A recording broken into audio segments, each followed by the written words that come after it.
So where did we get the idea of individual rights? Do I even need to answer that question by now? From the Catholic Church, believe it or not. We're going to talk about that and a lot more today on the Catholic Church, Builder of Civilization.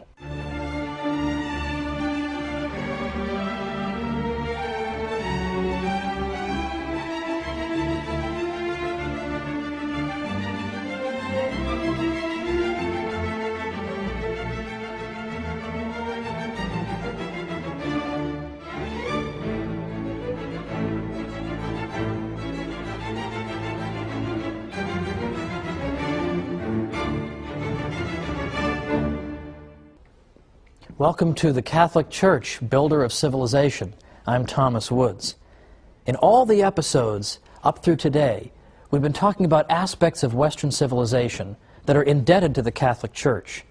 And yet, most people know nothing about this. So it's time we rectify that. Now today, I've got something else interesting for you that I think most people don't know about and they're not taught in school. But what was the first modern legal system in Europe? Guess what? It wasn't English common law, it was the canon law of the Catholic Church. Because for the first time, you had a single systematic body of law. Canon law, of course, the Church's law, became a model for the emerging states of Western Europe. Because what in fact happened is that the Church's law had never really, until about the 12th century, had never been collected into a single source. It was scattered everywhere. If you wanted to find church law, there was no book you could go to. You would find aspects of church law in the Bible, in the church fathers, in local councils, ecumenical councils, papal statements, whatever. But there was no systematic source that you could consult. And that came to an end in the year 1140, when a man named Gratian wrote the Concordance of Discordant Canons. And this work brought together and synthesized all these various sources of the Church's law, brought them together and made them into a single coherent whole. And in effect, by doing that, Gratian showed the Western world how you put together a legal system, how you take disparate elements that are scattered and you bring them together into a single whole that makes sense. Now, this is not always so easy, because when you have so many sources of law, it's not surprising that sometimes you find contradictions. One source says you should do A, another source says you should do B. When you're bringing the law all together, how do you resolve that? Should you do A or B? And what Gratian and other canon lawyers showed is that you use the idea of natural law to arbitrate between these two alternatives. So, in other words, the idea of natural law is that there are certain principles, even before human beings write up any law, there are certain principles that we know to be right, that we know to be wrong, because they are written on our hearts, as we learn in the Bible. So the natural law becomes the way you decide, is this the rule we should abide by, or is this rule? Natural law can help you adjudicate that. Well, the countries of Western Europe, as they were coming out of the feudal period of Europe, they had totally scattered legal systems too. They had this kind of law, that kind of law, all kinds of directives all over the place, and no coherence. So when they went to put together a modern legal system, what did they consult as a model? The canon law of the Catholic Church. Don't you think that's kind of interesting? Well, it's not just the structure of the canon law that's important. It's not simply that it showed people how to take a lot of different sources and put them together into one code of law. That's important.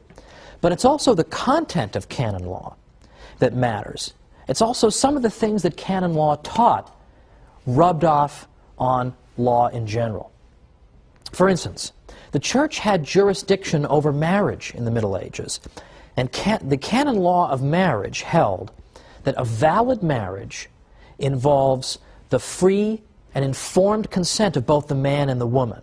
So you can't force people to get married, you can't get them drunk and then get them married, you need to have their free and informed consent.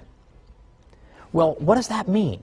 Well, in fact, Harold Berman, who's probably the greatest historian of law in the Western tradition by far, he's a 20th century historian, Harold Berman says that right here in the Church's canon law of marriage, emphasizing consent as the heart of the marriage bond. He says here were the foundations not only of the modern law of marriage, but also of certain basic elements of modern contract law, namely the concept of free will, that you have to enter into a contract freely the same way you do in a marriage. We also see, he says, the related concepts of mistake, duress, and fraud, because the Church's canon law of marriage also told us that if people have made a mistake about the identity or some important quality of their putative spouse, that the marriage is also not valid. So these are basic aspects of all contract law, and yet here they are deriving from the canon law of marriage, not particularly well known. What's also important is that it was very common, the practice of what we might call infant marriage in Western Europe. This was a barbarian custom, and infant marriage, of course, is incompatible with the Church's canon law of marriage, because how can an infant give his consent to a marriage? So it was with the implementation of the canon law of marriage that the barbarian custom of infant marriage was abolished altogether. Now, one of my favorite aspects of all this is that the Church's canon law, coming into being in a systematic way in the 12th century, for the first time is now bringing into Western European practice, for the first time since the barbarian invasions, a clear emphasis on the importance of rational trial procedures. Now, what do I mean by that? Typically, in barbarian modes of law, reason was not employed to determine who was guilty and who was innocent. Rather, magical modes of determining guilt or innocence were used, modes of ordeal. So, for instance, one barbarian method of determining whether you were guilty or innocent consists of what we might call the ordeal by hot water. And here you'd take the accused person and you'd bring him over to a cauldron in which boiling water had at the bottom a stone. And it was required of the accused to reach into that scalding water and pull the stone out. Then they would bandage his arm, because of course it's scalding water and his arm's not doing too well at this point. Then they'd wait 3 days. When they take off the bandages, if he has begun to scab up on his arm, then that means he's innocent. But if he hasn't yet started to scab up, that is indication of his guilt. Well, who wants to be subject to this kind of procedure? This is exactly the kind of thing that the rational trial procedures emphasized in canon law helps to bring to an end. Now, another barbarian method of determining guilt or innocence is the ordeal by cold water. Well, that sounds fine. Cold water, refreshing, right? Well, the ordeal by cold water consisted of tying a person's hands together and his feet together and throwing him in the river, and then observing to see whether he sinks or floats. Now, in many versions of the ordeal by cold water, if you float, that is indication of your guilt. You might think that floating would mean you're pure, like ivory soap, you're 99.44% pure, but to the contrary, the thinking was that perhaps the divine principle in the water is trying to eject you by not allowing you to sink. So that's an indication of your guilt. Well, again, nobody would want to live under that system. And in fact, that system doesn't really tell us who's guilty, who's innocent. It just tries to end the dispute. Look, this is how it turned out for this guy. He floated. That's the end of it. Let's just stop the fight right here. Instead of pursuing justice, barbarian law simply tried to stop feuding and fighting by just coming up with some kind of an answer, even though it was a totally arbitrary answer, whether the guy floats, whether his arm scabs up. This is exactly what canon law was opposed to. So, canon law, the first modern legal system in Western Europe. But there's much more to be said about the Church's contributions here, because as long as we're speaking about law, we can speak about the concept of rights. That I have a right to life. I have a right to own property. I have a right to enter into a contract or enter into a marriage. I have the right to defend myself in a court of law. All these things are rights. Where does that idea of rights come from? For a long time, it was assumed that the idea of rights just sort of spontaneously emerged somewhere around the 17th century. give or take. That was the standard view. All of a sudden, people thought of the idea of rights. That is no longer a sustainable view. And once again, modern scholars, believe it or not, are coming to the defense of the Church and showing that, in fact, the idea of rights is not confined to the 17th century. It goes all the way back to the 12th century, where we see the language of rights beginning. Now that's interesting, but before we get into that any further, I think I should address some, I think, discomfort that Catholics may sometimes have with the concept of rights. Because I think today we live in a culture in which everybody claims that anything he wants to do is a right. I have the right to do this, the right to do that. It almost makes rights language seem empty or even dangerous. So I simply want to clarify, a right simply means that you possess a kind of immunity from invasion. If I have a right to life, it means that it would be wrong for you to invade my life violently. That's all that means. It's a kind of immunity I have against aggression. That, in effect, is what a right is. Now, what interests us particularly is the concept of natural rights. A natural right is a right that you have because you're a human being. By nature, you enjoy this right. So a natural right is not given to you by a government. It's something you possess by virtue of being a human being. And it's a good thing that natural rights are not given to you by government, because what governments give, governments can take away. So the concept of natural rights is what really matters. And the reason that the concept of natural rights can be born in the 12th century is that that was a culture in which the language of rights was already very prevalent. And so the concept of natural rights had fertile soil in which to grow. For example, in the late 11th century, popes and kings were having a war of words in the investiture controversy. Who's allowed to appoint and install bishops? Well, popes would speak about their rights, and kings would speak about their rights. Lords and vassals in feudal Europe, they have rights and obligations. Medieval towns had rights against the king. So, in fact, the concept of rights is embedded deeply in the 12th century. But what develops out of it is the concept of natural rights. Now, how is that different? The right I have as a pope to install bishops is not a natural right. Not all human beings have the right to install bishops. That's a right you have as a pope. A natural right is a right that everybody possesses by virtue of being human. But people who are constantly thinking about rights, the rights of the pope, the rights of the king, the rights of the lords, the rights of the vassals, the rights of the medieval town, well, these are people who are going to start thinking, aren't there just rights that human beings possess because they're human beings? And we start to see from about 1150 to 1300, this crucial period, is where we really begin to see the concept of natural rights blossom. So this came out of the heart of the Church. This wasn't developed by the Church's enemies. The Church was way, way ahead of everybody on the concept of rights. But now let's take this idea and develop it even further, because we're going to be coming back from the break in a minute. We're going to talk more about why natural rights are so important and the Church's role. So come on back and join me.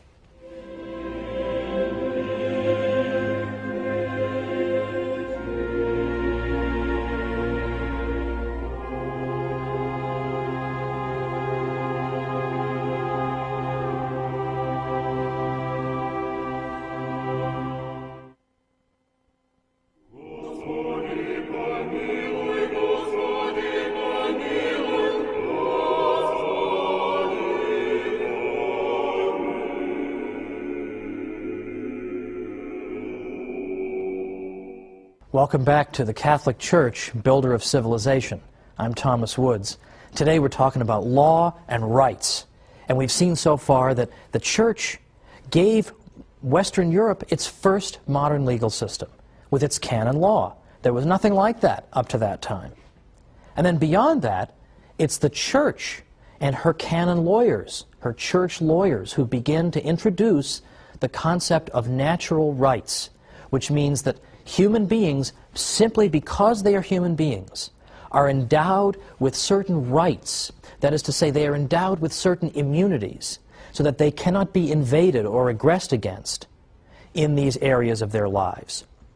Now, just before the break, I emphasized in particular the crucial period from about 1150 to 1300, when you begin to see church lawyers starting to think of all kinds of areas of life as possessing natural rights to them. For example, the right to property, the right to defend yourself in self-defense, and also to defend yourself in a court of law, and so on and on, much, much more as well. All these things were beginning to be viewed as natural rights that trumped the claims of governments.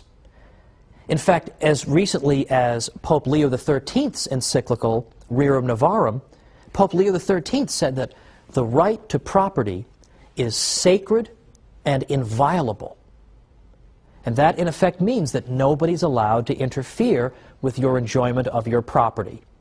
And then in other cases, we're talking about the enjoyment of your life or the enjoyment of other rights. But these are things that you enjoy because you're a human being, and that no government can take away. You have these things before government even comes along into the picture.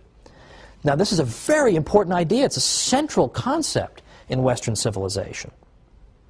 And these are universal rights. They're not rights that are enjoyed just by European human beings, but by all human beings. And they're not rights that are enjoyed only by Catholics, members of the faithful in the state of grace, but these are rights that are enjoyed by all people, regardless of what faith they profess. Now, it's interesting to note that in the 13th century, there had really begun to develop a very exaggerated understanding of the Pope's authority. That it was argued that the Pope, because he was the vicar of Christ on earth, in effect owned everything. And individuals enjoyed their possessions only because he allowed them to. And in the 13th century, Pope Innocent IV specifically renounced this view and said no. He said ownership, possession, and jurisdiction can belong to non-Catholics as well. Because the original argument was that the Pope owns everything and he lets Catholics enjoy property, but he has the right to deprive others of property. And Pope Innocent IV said this is complete nonsense. Catholics and non-Catholics alike, regardless of what the Pope believes about them or wants to do, can own their own property, because all rational creatures were intended to have the right to property. So this concept of rights begins to develop over the centuries, beginning with 1150 to 1300, and it reaches its height and its culmination with people we call the late scholastics, people in the 16th and 17th centuries. And in particular, the scholastics who were teaching at Spanish universities, and I mentioned before the University of Salamanca, they taught that not only do Europeans and not only do Catholics have these rights, and not only do non-Europeans and non-Catholics have these rights, but also peoples we've never heard of before. The natives of the New World, we're just meeting for the first time. Those people have the same rights to property and rights to life and rights to self-government that we have in Europe. And that's an astonishing claim, because if you look at the history of the interaction of peoples who are different from each other, you don't really see a whole lot of examples of foreign people saying to each other, oh, you have the same rights I have, because we all have a rational nature and we're made in the image and likeness of God, and so we're all equal and we have natural rights. Of course you don't see that. You don't see that at all. But this is the liberating idea that the Catholic Church brings into the world, that people all enjoy these natural rights equally. Now, that's long before John Locke talks about natural rights. He's writing in the late 1600s. This is the 12th century. That's a major contribution by the Catholic Church. Well, finally for today, my last segment involves an aspect of Western law that has been almost completely forgotten, but that thanks to Harold Berman, whose book I earnestly recommend, Law and Revolution, it's been resurrected. And what Berman tells us in his book is that if you look at the history of Western law, it is deeply informed by religious conviction and belief and religious ideas. And he says that if you really want to understand Western law, you have to understand St. Anselm's doctrine of the atonement. Amazing. What does that mean? If I'm going to understand Western law, I have to understand St. Anselm's view of the atonement, of Christ on the cross, and what that all means. Well, as a matter of fact, you do. And I'd like to take the remaining minutes to explain that. First of all, What did St. Anselm, who, as you'll recall, lived until 1109, what did he have to say about the atonement? What on earth does that have to do with Western law and the law of crimes in the West? St. Anselm was interested to answer the question, why did God become man? It's a good question. Why did it happen? Why did God not simply reconcile the human race to himself from heaven, just sending down a declaration directly from heaven? Why does the God-man come into the world? And St. Anselm tried to answer the question in this way, just using rational principles. He said that when human beings introduced sin into the world, they in effect closed off paradise to themselves. Now, God had intended people to enjoy eternal blessedness, but yet they've introduced sin into the world, and so in a certain sense, we can, in some sense, say that we've frustrated God's intention. So how are we going to make this right? St. Anselm says we have violated God. We have in effect committed an injustice against God. The scales of justice are out of balance. The order of justice has been torn by our wrongdoing.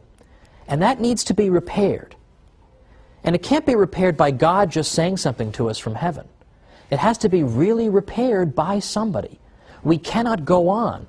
There can't be any healing, so to speak, until justice has been repaired. How is justice going to be repaired? Well, the human race could be punished, and that could repair the damage. But for the human race to be punished enough to make good what has been done to God, the human race would have to be punished to an unbelievable degree to satisfy God's justice. It's not even clear we could do it. But even if we could somehow satisfy the demands of justice, the fact is that whatever punishment it would take to us to make good what's been the wrong that's been done to God, whatever punishment it would take would probably also deprive us of eternal blessedness. So God's intention would be frustrated again. So Anselm says, look, justice itself, justice in the abstract, has been assaulted by sin.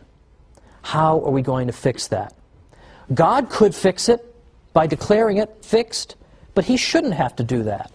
Satisfaction should be made to him. Now, human beings should make satisfaction to God, but they can't. They can't offer him enough that would satisfy such a devastating demolition, in effect, of the demands of justice. So what, in fact, has to happen for this ever to be healed? There has to be a God-man whose sacrifice can be punishment enough to, in effect, heal the rupture of justice. So that is, in effect, in a real nutshell, what St. Anselm has to say about the atonement. He's saying that when wrongdoing occurs, the only way we can make good on it is if there is some punishment meted out that is proportionate to the offense. Now, in the case of sin, the offense is infinite, and the one offended is infinite. So therefore, something infinite has to be done, in effect, to make satisfaction so that this breach of justice can be healed. Well, in that type of culture, where St. Anselm's views are being spread around, it's no surprise that the idea of the law of crimes is influenced by this, because people begin to say that if you commit a crime, in the same way that the human race committed a crime against God when the human race introduced sin to the world, if you commit a crime, you're not just wronging the person you rob or kill. You are wronging justice itself. The same way the human race wronged justice itself. And we could not make any progress, and we could not satisfy justice unless this breach is somehow healed by a punishment proportionate to the crime. Well, likewise, the Western law of crimes that we are very familiar with says, if you commit a crime against some other party, how are we going to resolve it? Well, we view it as you not only having wronged that person, but you have wronged justice itself, just as the human race did against God. How are we going to reconcile that? How are we going to fix that? We have to undergo a punishment that is proportionate to the offense, in the same way that, in effect, Christ makes the atonement. And this becomes sort of second nature to people in the Western world, but it comes directly out of St. Anselm's view of the atonement. So there is fundamentally a religious aspect at the very heart of the Western concept of law. Now, to conclude today, I said a little bit earlier that the concept of rights developed thanks to the Catholic Church, and that it reached its culmination in the 16th and 17th centuries when Spanish theologians began to argue that let's consider what the implications of the idea of rights might be. Here we are discovering new peoples in the world. Those people have the same rights we do. We have no right to enslave them. We have no right to depose their rulers and install Catholic ones. We have no right to go to war with them simply because they are a different religion from what we have. And they have just as much right to own property as we have, because these are natural rights. They're not just Catholic rights, they are natural rights. And there we hear the voice of justice in the midst of a great deal of injustice that was visited upon the peoples of the New World. The voice of justice comes from the Catholic Church, reminding people there is one moral law and one set of rights that applies to everybody. And that's where we're going to pick up next time, the internationalization of the idea of natural rights. So join me next time for the Catholic Church, Builder of Civilization.